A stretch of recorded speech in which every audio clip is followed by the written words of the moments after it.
Welcome to the land of excess, where each plane costs at least $100 million, where each contract runs into the billions of dollars. It's a very unique business model, perhaps unique in the entire world. Where time suspends its flight, for it takes at least 10 years and $10 billion to launch a new airplane. You need to be tenacious. It's like a marathon. Where, to capture a market, there are no holds barred. I wouldn't call our competition a fair competition. I would call it a pretty tough competition. This has never been the land of the Care Bears, neither before, nor during, nor after. This is a world where even heads of state willingly play salesmen in order to fill the order books. From the conquest of the skies to the conquest of the world, Boeing, Airbus, the account of two continents that have been facing off for close to half a century and who now share a fantastic market worth $150 billion. This is a voyage to the heart of a duel with its many twists and turns.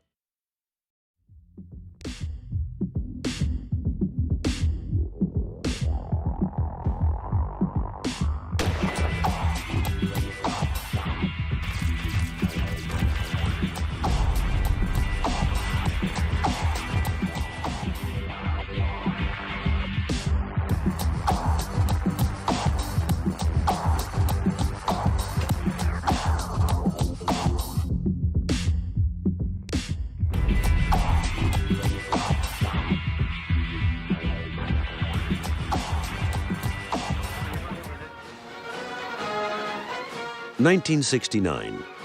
On the west coast of the United States, the world discovers the largest civilian airplane ever built, the Boeing 747. It can carry up to 600 passengers. For close to 50 years, it would be the Seattle Giants' top money earner and make it the uncontested leader in the field. Since the end of the Second World War, the skies belong to America. Three companies dominate the air transport market: McDonnell Douglas, Lockheed, and the number one, Boeing. At the time, its bestseller, the 707, is the only plane capable of crossing the Atlantic non-stop. Globalization is on the march. Boeing is America, the world's number one passenger plane, the flying fortress of World War II, the B-52s, and their tons of bombs dropped on Vietnam. Air Force One, the official plane of the United States presidents, then as now a Boeing. Even General de Gaulle has no other option. To cross the Atlantic, he has to travel on board a Boeing 707, christened, to save face, Chateau de Versailles.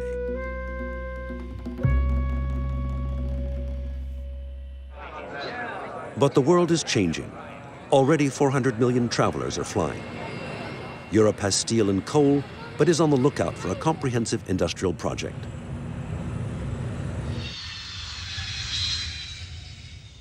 There was also the question of whether Europe would be able to simply survive in the air transport revolution, which took off in the early 1960s with the introduction of long and very long-range jet transports.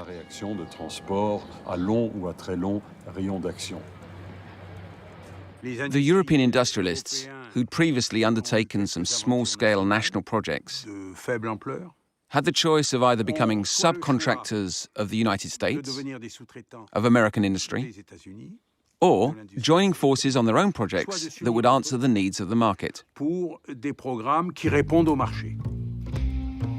To stand up to the American domination, the European Union presents a united front. France and Germany become partners for an unlikely project.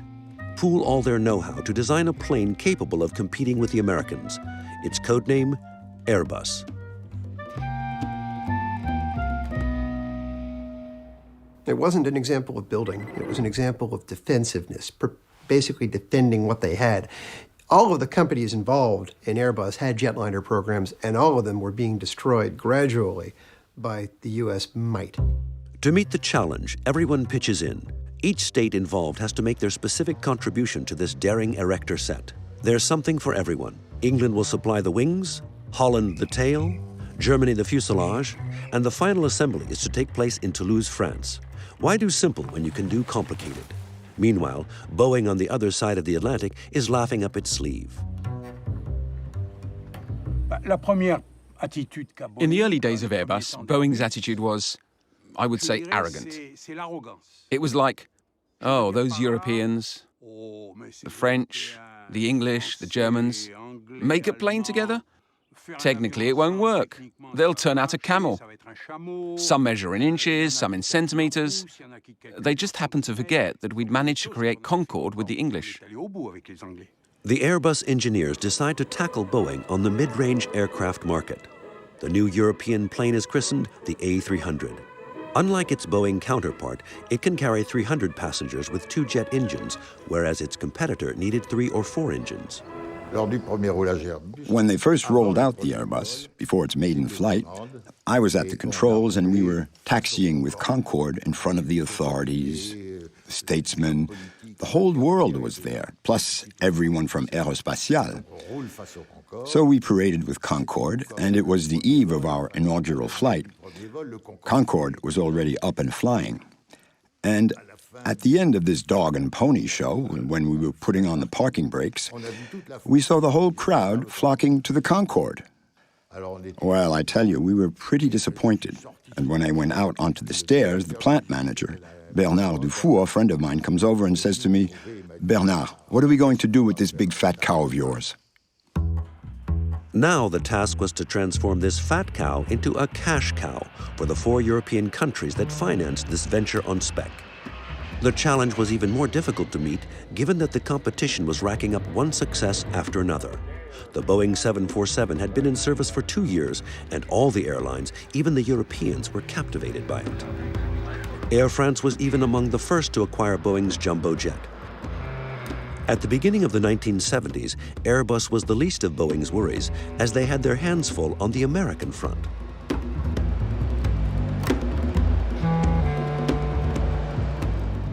So basically, they looked at the tri-jet battle between Douglas and Lockheed, and they said, well, we're not going to get in the middle of that. Those two will fight each other. Maybe one will lose and be out of the market, and that's great.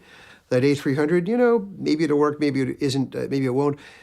If it does work, we'll do it better. Personally, I believe that there was a lot good happening in the A300. Collectively, Boeing probably did not give Airbus enough credit.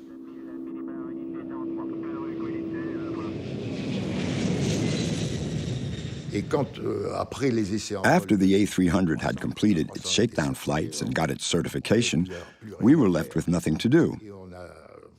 I decided, with of course the green light from BAE, to go out and play salesman. So we traveled all over the world. We took the plane to South America, to the Sao Paulo Air Show. We were very active. We met with the airline companies. And curiously enough, because we were engineers and pilots, the airlines believed us more than a sales rep who was there to peddle his wares. We weren't peddling our wares. We were saying that our plane was the best, period. And we explained why.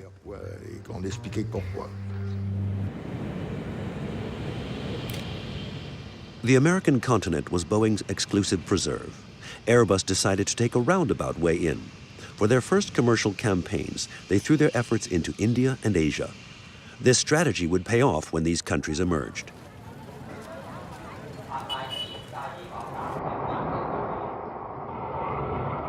Orders remained discouragingly scarce. Even the European carriers hesitated to take the plunge.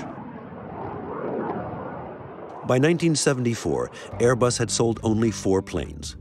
The ambitious European project was not taking off.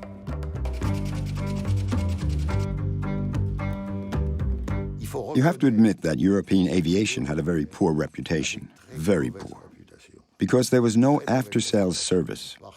We didn't know what it was. And in all the financial calculations that we did on the amortization of the airplane, we never took into account 1 cent of after-sales service. The maintenance and such was paid for by the client. That was common knowledge. Airbus turns a new page in its history. The day of the engineers was over. Enter the captains of industry, eyes fixed on the markets to capture and challenges to be met. A 46-year-old graduate of the National School of Administration, Bernard Latière, takes over the controls. He is a fierce negotiator who, according to his reputation, could sell sand to the Arabs. As soon as he arrives, the new boss has to save a contract. 6h30, le téléphone sonne et une voix à l'accent de gendarme alors. Mais vraiment, gendarme. Me dit ici le service du chiffre du ministère des Affaires étrangères. L'ambassadeur à Delhi, il a télexé pour dire que l'affaire était foutue si vous n'y allez pas tout de suite, parce que les Américains sont revenus et Lockheed avait mis, je crois, $6 millions sur la table pour enlever le coup. Bon, j'ai aussi fait venir Béteille à Paris et 36 heures après, on était là-bas. Alors j'ai eu 2 coups de chance. Le premier, c'était de pouvoir dire au maréchal Lal, écoutez, je vous remercie d'être dur comme ça avec nous, parce que vous me permettez d'être dans mon pays natal le jour de mon anniversaire. C'était vrai. C'était vrai. Et on va déjeuner dans un hôtel d'État. Et alors, le hasard a voulu que la table à côté, il y avait les 15 mecs de Boeing, et la table à gauche, il y avait les 18 mètres de Lockheed. Et lorsqu'à la fin du déjeuner, ils ont vu arriver un gâteau d'anniversaire, et le staff d'Indian Airlines se levait en chantant « Happy birthday to you, Bonnard », ils ont dit « ça sent le roussi ». But Airbus still hadn't solved its main problem, how to beat Boeing on its home turf.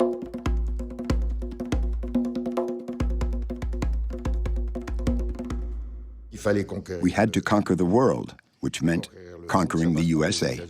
Il fallait surclasser, comme on dit, en passant de la classe éco à la première, il fallait surclasser Boeing. C'est-à-dire que si Boeing envoyait pour la dernière visite son directeur commercial, c'est ce qu'il faisait normalement, c'était d'ailleurs son boulot, Airbus a envoyé le président.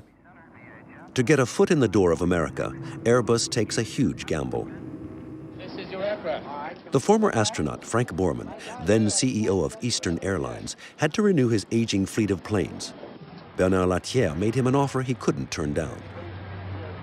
Ça devait me venir du fait que mon père était concessionnaire d'automobile. Vous savez, on vous prête la Rolls pour le week-end et puis vous l'achetez le lundi, quoi. J'ai failli être foutu à la porte par le conseil de surveillance. D'ailleurs, on leur a prêté 4 avions pour 6 mois gratuitement. Ce qui était prendre un risque énorme parce qu'on leur prêtait des avions neufs. Et quand ils ont volé, ça ne vaut pas le même prix. Hein. Ça tournait autour de 150 à 200 millions de dollars, le risque qu'on prenait. Mais je savais que lui, de son côté, il en prenait un parce qu'il fallait qu'il forme une centaine d'équipages. This is one of the most unusual sights you'll ever see. The colors of an American airline on an airplane not built in America. And so war broke out between Airbus and Boeing. In the USA, the reprisals came swiftly. A fierce smear campaign was unleashed against Airbus. The American authorities stepped into the fray. They grounded the planes because the stewardesses had pimples. They got pimples in the Airbus, spots on their face. And where were they coming from? And why was it happening? And was there something in the airplane that was causing it? I went over with an Air France doctor, and right away he discovered what was going on. The life jackets that Eastern had provided had this red paint on them. When the flight attendants would put them on for the demonstration, they would get pimples. We understood what was going on. You now solved a problem. But it wasn't an A300 problem, but the A300 is where it happened. The conflict was brought before the American Congress in Washington, which leveled serious charges against Airbus. A new dimension, politics, had made its appearance in the confrontation between the two constructors.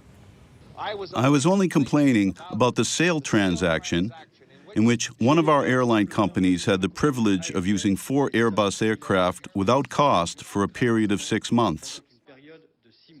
This was, in fact, a subsidy to the airline that was unfair to the competition. Despite the pressure from Congress, Frank Borman is resolute and buys 32 Airbus 300s. We're happy with the engines, the components, and all the systems. We're looking forward to buying more Airbus A300s because we're convinced that this will be the plane most in demand until the turn of the century. The airplanes were incredibly cheap. And an airline like Eastern Airlines, which is on the verge of bankruptcy, getting very, very cheap aircraft. Of course, Airbus lost money on selling aircraft to Eastern Airlines.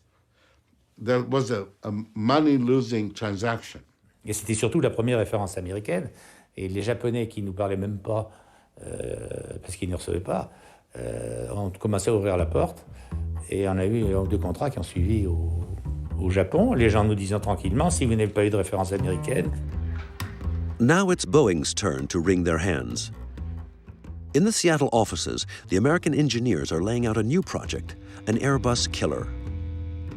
September 26, 1981, the B767 rears its head. It has an uncanny resemblance to the Airbus A300. The balance of power has shifted.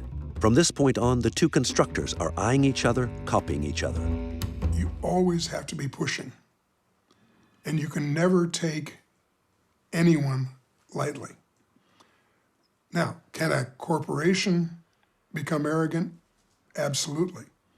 One of my jobs as I became president and then chief executive officer was to shake Boeing a bit and say, you can't stand still.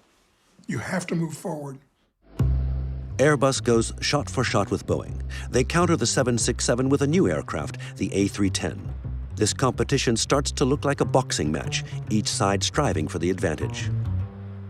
Comme nous allons continuer de vendre, comme de surcroît nous avons lancé un nouveau modèle de 310 dont nous avons déjà placé une soixantaine d'avions et en Europe et auprès d'une grande compagnie américaine, Eastern, qui a des options, cela veut dire que pour la première fois, je crois, dans l'histoire européenne depuis l'âge du jet, on va atteindre une entreprise de dimension de taille américaine et pas de la taille artisanale qui était jusqu'à présent la taille européenne.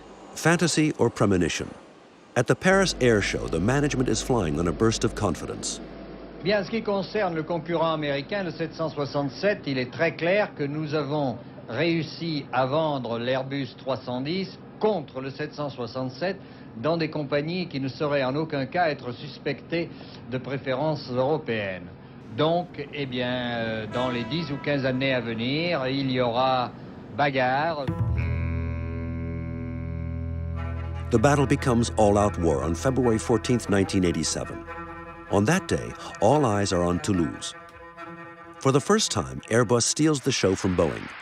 2,000 guests, heads of government, but also 36 client companies attend a spectacular ceremony. Like a rock star, the new mid-range aircraft, the A320, makes its entrance on stage.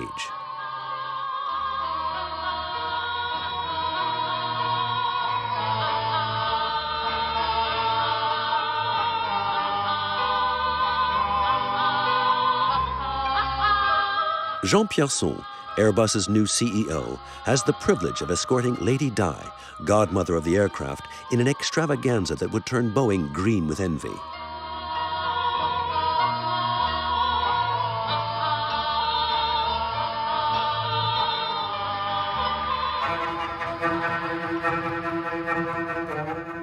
Meanwhile, Washington opens fire. The White House threatens Europe with financial sanctions if the French and German governments continue to subsidize Airbus. Airbus est un succès et poursuivra. Et il n'y a pas de bataille, il y a une agression, ou une éventuelle agression américaine, totalement infondée, sur des arguments de parfaite mauvaise foi, et qui ne sont pas de nature à influencer le moins du monde, les Européens en général, les Français en particulier, car ils n'ont à cet égard aucun complexe.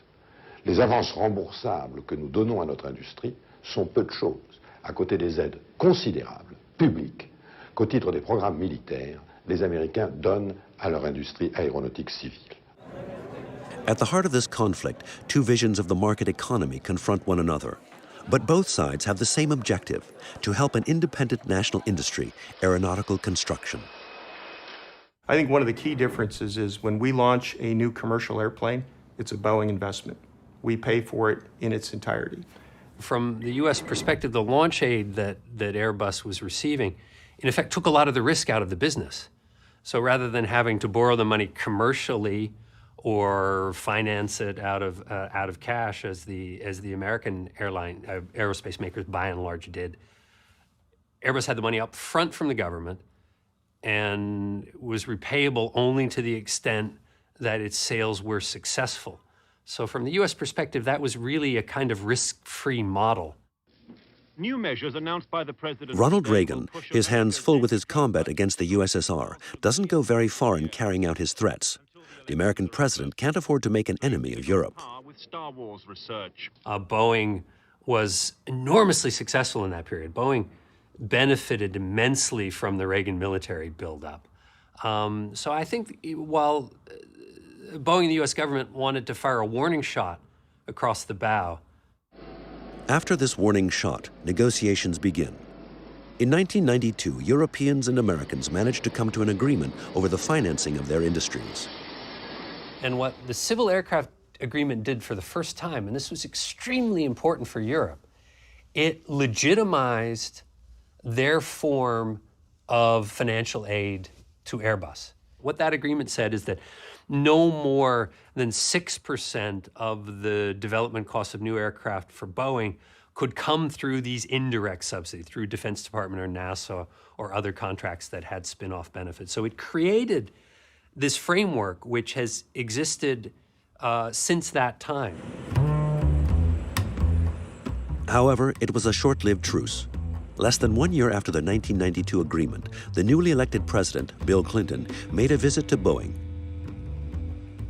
In an uncommonly biting speech, he denounced the repayable advances accorded to Airbus.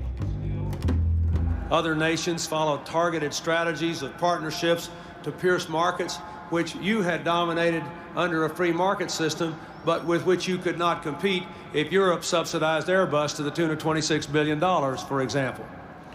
And we can't begin by giving up on the production of aircraft, which is what we have come dangerously close to doing by sitting by and letting our competitors do things that we did not do to meet the competition.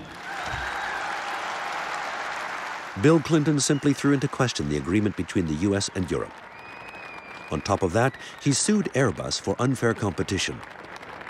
And it's the World Trade Organization that would resolve the dispute. It was, in fact, a gambit. Boeing had just announced a major layoff of employees, which I think largely had to do with the recession and cyclical downturns in the airline industry. But Clinton used that as an opportunity to go after the Europeans and go after Airbus, and to say that some of Boeing's difficulties were directly a result of subsidized competition from Europe. Then it's the same old, same old. Both sides trot out the same worn-out arguments. Les subventions américaines sont incontestables. Nous avons estimé, nous ne sommes pas sûrs d'être arrivés, je dirais, au bout du calcul, sans prendre en compte ce que j'appellerais les bénéfices d'un fantastique marché militaire intérieur. Nous arrivons, ces 10 dernières années, à 23 milliards de dollars. That combination of commercial and military capability has always been part of Boeing all the way from the start. In fact, the first contract that Bill Boeing had was to build a trainer aircraft for the U.S. Navy. So throughout our history, that combination of commercial and military business has been important because they tend to be offsetting business cycles. And as we came out of World War II, for example, as being part of that arsenal of democracy, we built this great industrial capacity. There were new technologies and new jets that came out of that, like the B-47 and B-52 bombers, new technology like swept wing technology, jet technology. That was some of the foundation that ultimately led to the next generation of commercial aircraft.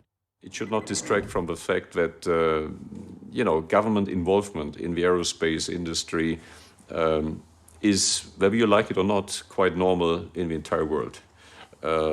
You will find that in Russia, you will find that in China, in Europe, as well in the United States. It's just different systems of government support. So my conclusion is we could spend our money better than throwing it at hundreds of legal experts, legal firms on both sides of the Atlantic. But gee, I mean, I'm prepared to continue for a few more rounds.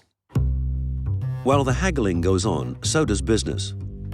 A growing number of companies succumb to the charms of the A320. For the first time, the European constructor wins out, not thanks to the rebates it can offer, but thanks to its technological advances. The significant innovation introduced by Airbus in the A320 suddenly made any plane not equipped with that system seem old hat. This cutting-edge fly-by-wire system ensures that the plane would always hold to its flight parameters, no matter what the pilots did. The success of the A320 opens up new prospects for Airbus, the hope of one day outperforming Boeing. 2 decades after its founding, the European constructor had become a major player. There's no question that the A320 was the start of Airbus's big rise because of the sheer volume. This is a business that's all about volume, and if you can build dozens or scores of something, that's good, and if you can build hundreds of something, that gives you an awful lot of pricing power. And you look back in the days of the A300, it was one a month. Pricing power is terrible. Your industrial power is negligible. All of a sudden, when you start ramping up to hundreds per year, as they did by the end of the 90s with the A320, you have a lot more industrial power and a lot more pricing power. You're more competitive. Even so, Boeing still has a good dose of arrogance. Answering tit for tat, they celebrate the construction of the 1000th 747. The message is clear. You're nowhere near doing better than us. In our business, it's a very unique long cycle business. Typically, the time from a technology decision or launching a new airplane to the airplane being in the marketplace can be measured in 5, 10 years, perhaps more than a decade. And typically, once those products are introduced, they'll be in the hands of customers for decades to follow. So we have a very long cycle business, which means each decision we make is very important because it's a very capital intensive business. It's high investment up front to create that future product. So we have to get it right. And you have to make the right bets, the right technology investment to reap decades of benefit. Constructing profitable planes is an obsession for Boeing, as it is for Airbus. The European constructor takes a gamble on the long-haul market. With the A340, they hope to grab the brass ring, but Boeing is one step ahead. They're working on a revolutionary 350-seat aircraft, a custom-made plane totally designed digitally with the collaboration of 8 airline companies. The opportunity I had was to create a brand new airplane that could be better than an A330 or an A340. And we had a clean sheet of paper and an opportunity to create an exciting airplane. That's what we set out to do. It wasn't about building an MD-11 killer or an Airbus killer. It was about, we can build an airplane that fits the customer's needs better and therefore is a more exciting product. We can do that. It was not until 1992 that Boeing decided to go into what I would call real competition. That's to say, launching good planes. And they came out with the 777, which is a fantastic plane, a wonderful program. That's real competition because you're responding to one plane with another plane. An oversized gas guzzler, the 4-engine long-haul A340 was Airbus's first strategic error. The clients, even the most loyal, rejected it outright.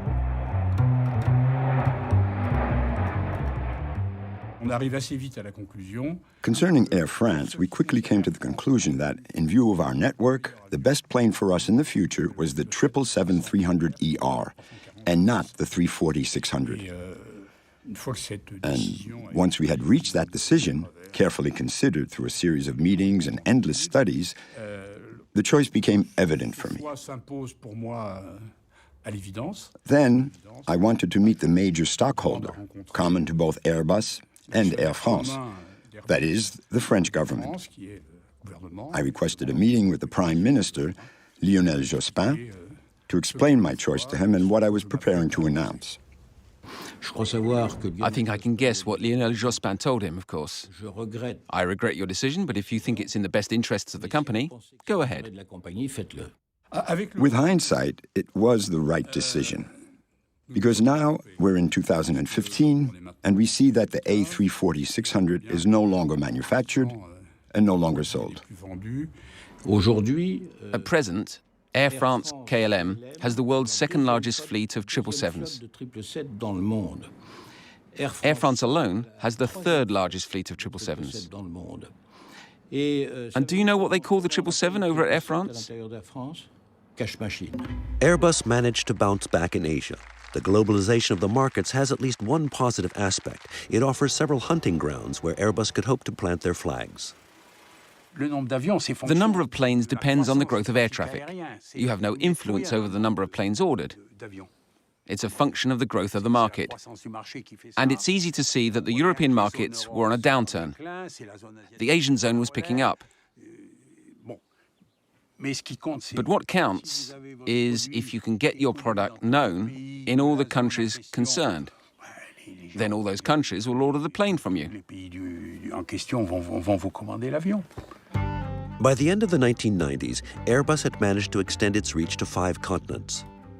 It was active in China, Singapore, Vietnam, India, Brazil, Australia, the US, the Middle East, as well as in Europe. Only Great Britain was holding out. But you don't sell a $100 million airplane as you would a bar of soap. The negotiations are long and tricky.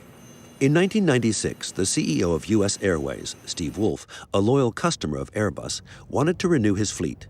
To close the deal, Jean Pierson went so far as to put his body on the line. They asked me to go to Washington to meet with Steve Wolf.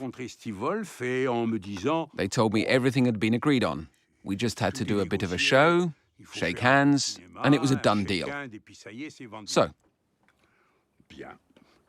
in the morning meeting in Steve Wolf's office, there's just the two of us.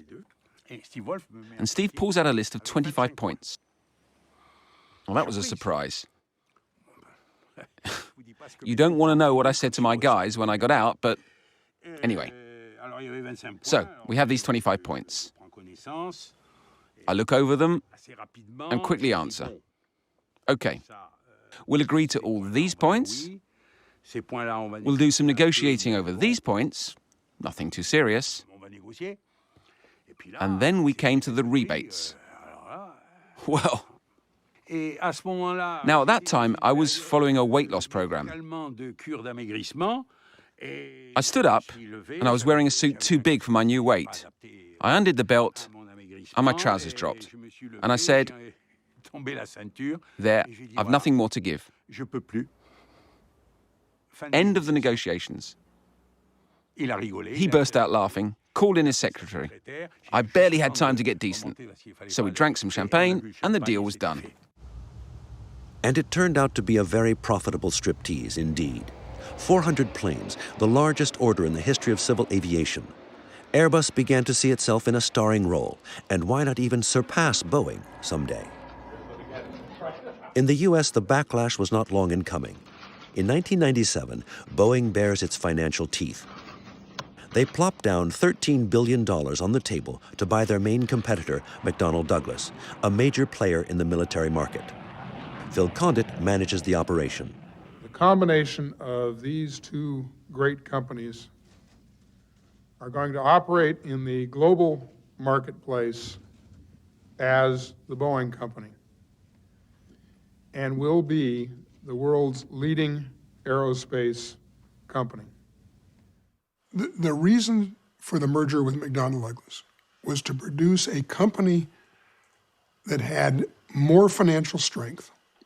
It was not about competition or winning a competition. It was how to make the company more resilient, stronger over the long term. The European Commission steps in, convinced that it was a maneuver to undermine Airbus. La flotte aérienne dans les mains dépendants de Boeing va passer de 60 à 80% et que c'est manifestement une tentative d'étouffement d'Airbus. So we decided to drag their butts up to Brussels. Not surprisingly, Europe threatens to veto the Boeing-McDonnell Douglas merger. Once again, politics joins the fray.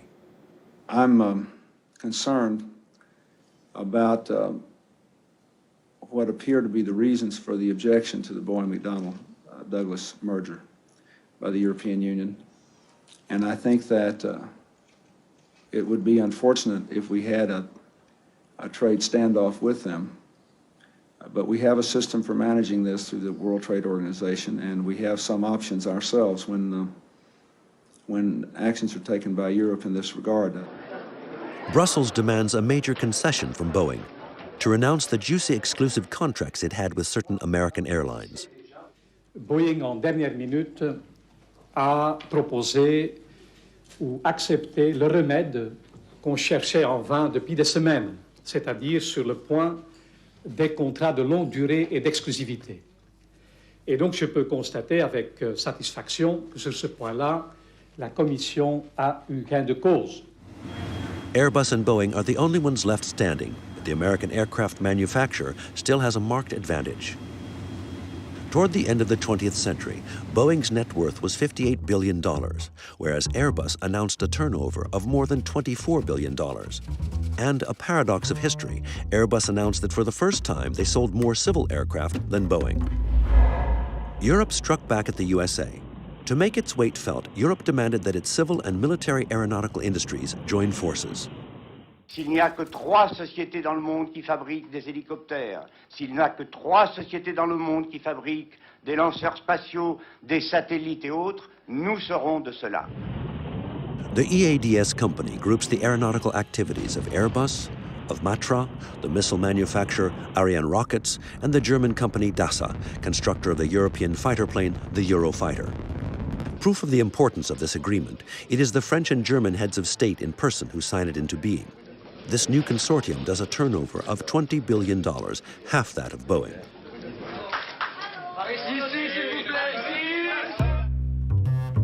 For its christening, EADS treats itself to a pretty present, the launching of the largest plane ever imagined, codename A3XX, now known as the A380. Capacity up to 800 passengers. The necessary investment was on par with the enormous size of the project, 11 billion euros. The idea was to smash the monopoly of the B747.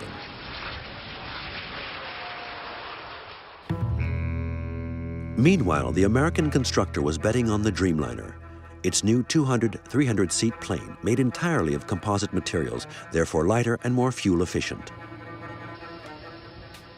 We carried out an extensive study based on experience and the progression of our sales, and it shows that the very large aircraft, the 747-8 and the A380, have a market limited to 540 planes over the next 20 years. 540 planes out of the 38,000 that will be sold. So it's a rather insignificant market. In 20 years, there will be over 100 megacities, and they will be needing bigger planes. China, for example. Its international air traffic is going to skyrocket, and you'll see that the A380 will be playing a major role. The saga between Airbus and Boeing comes down to a difference in their DNA. The European company is a gambler who likes to take risks.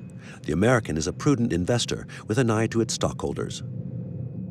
If we said we are going to have a football game between Europe and the United States, one side would appear with short pants and a round ball and a net and say you can only hit with your feet. And the other side would appear with helmets and shoulder pads and a funny shaped ball and said I can throw it and catch it. And they would both think they're right. In the early 2000s, the battlefront shifts. The arrival on the market of low-cost airlines and the Gulf companies eagerly buying up planes by the hundreds marks a turning point in the history of aviation.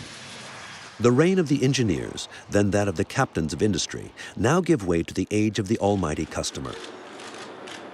You can build as many aeroplanes as you want, but then you need customers like me to be able to sell those aeroplanes so that you can produce more aeroplanes. And if you don't have customers, there is no point of you building aeroplanes. So the critical person in this whole chain is the customer.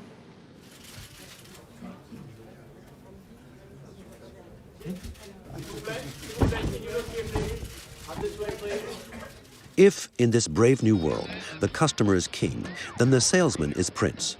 They assume power.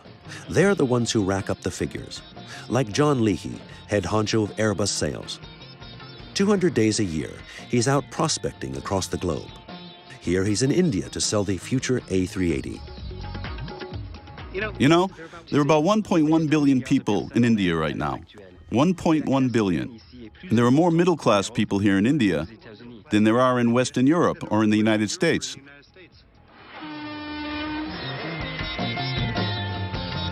His target? The 15 million travelers stuck in trains for 2 days when they could do the same trip by plane in 2 hours.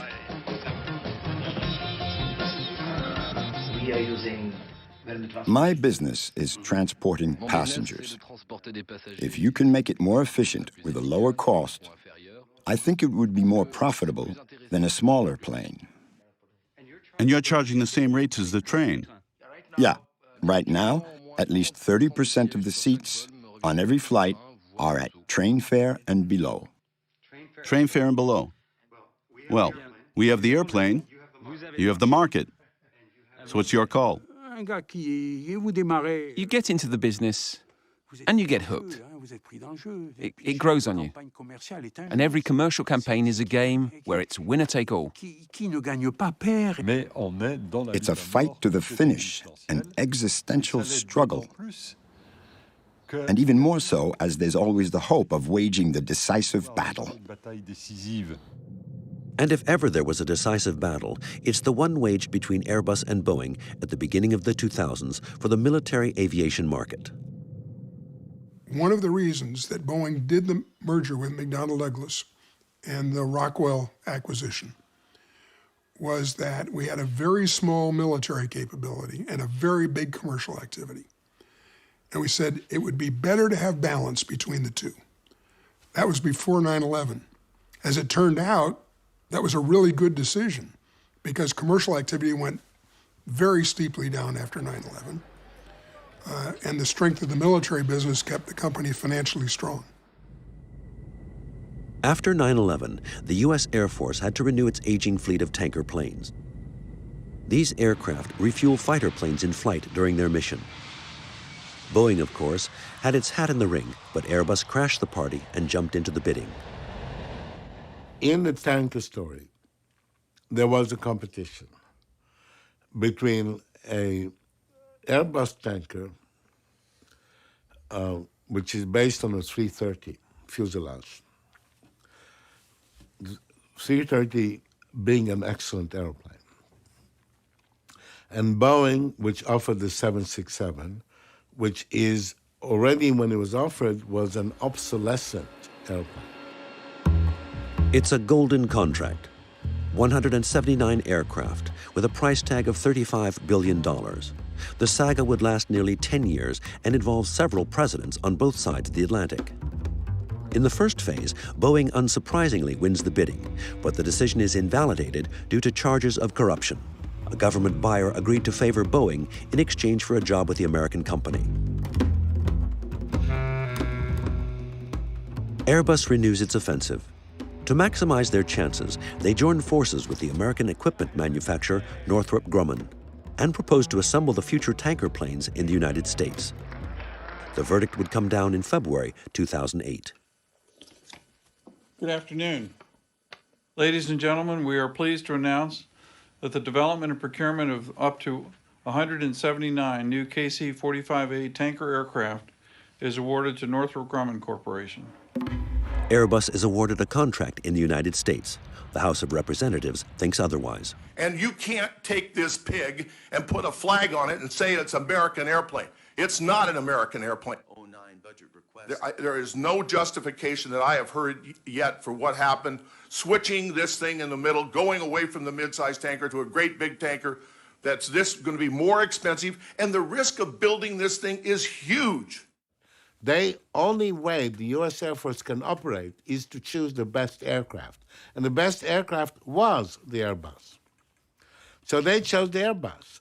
But the U.S. Congress, the Congress who pays the Air Force, said, if you want the American taxpayers' money, you will not be able to buy the Airbus tanker. We won't allow you. 6 months later, the congressman in Washington managed to open a new tender to be held after the presidential election. Airbus hardly had time to savor its victory. The election of Barack Obama deals the players a new hand. Again, political considerations weigh into the picture. I think we structured a competition that was fair, that was based on a variety of factors, including price, including warfighting capabilities, including life cycle costs, and Boeing was the clear winner of that process. Airbus and Northrop Grumman were 100% from engines down to factory for the aircraft, Republican, Southern Republican. Boeing actually went 100% Democrat. Engines in a district, Connecticut, pure Democrat. Aircraft, of course, Seattle, pure Democrat. All of their backers, Democrats. In 2008, Democrats swept the government. And I think that was probably the biggest single factor that made the requirement shift over to a politically palatable jet. Europe cries foul.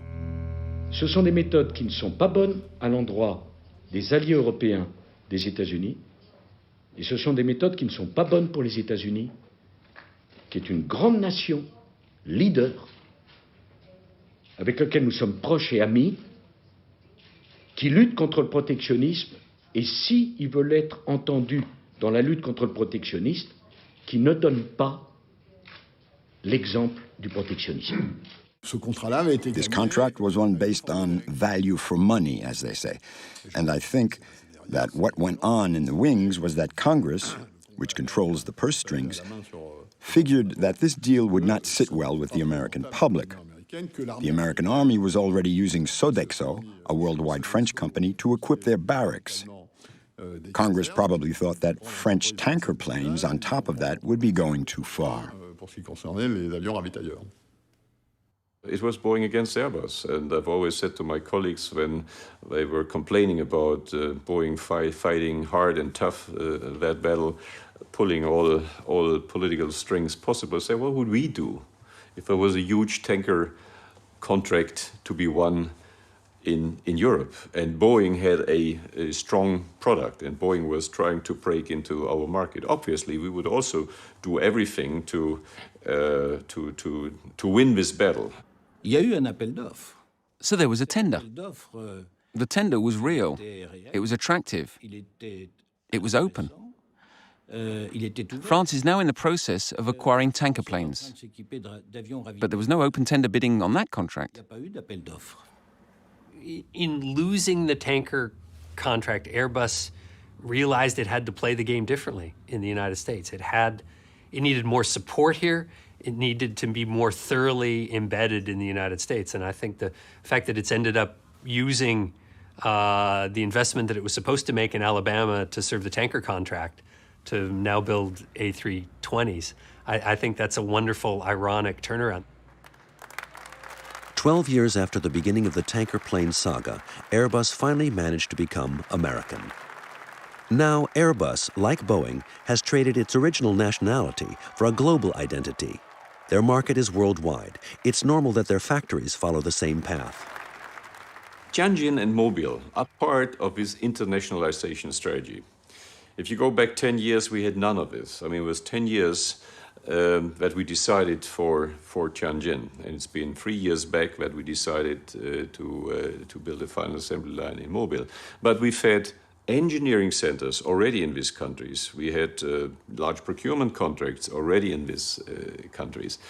We have done step after step to expand our international footprint and particularly our industrial footprint. Likewise, Boeing has operations around the world. We have tens of thousands of suppliers, some in the United States, many in Europe, many around the world. So we both work in global industries. We need to be realistic about this competition between Boeing and Airbus. It's a duopoly anyway. Now these two aircraft manufacturers share the planet. They are present the world over, sometimes in the same places. They use the same suppliers, the same engine makers. They have the same customers. They dominate a global market in a globalized economy.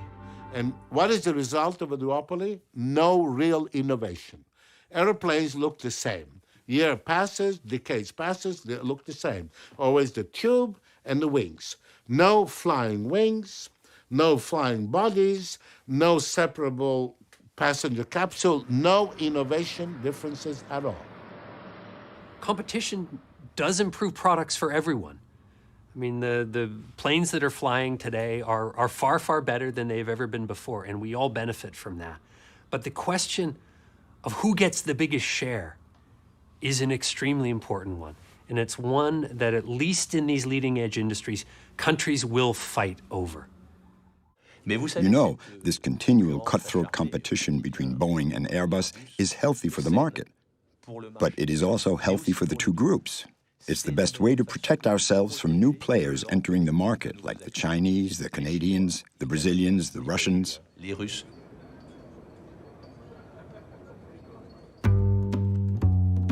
Airbus, Boeing.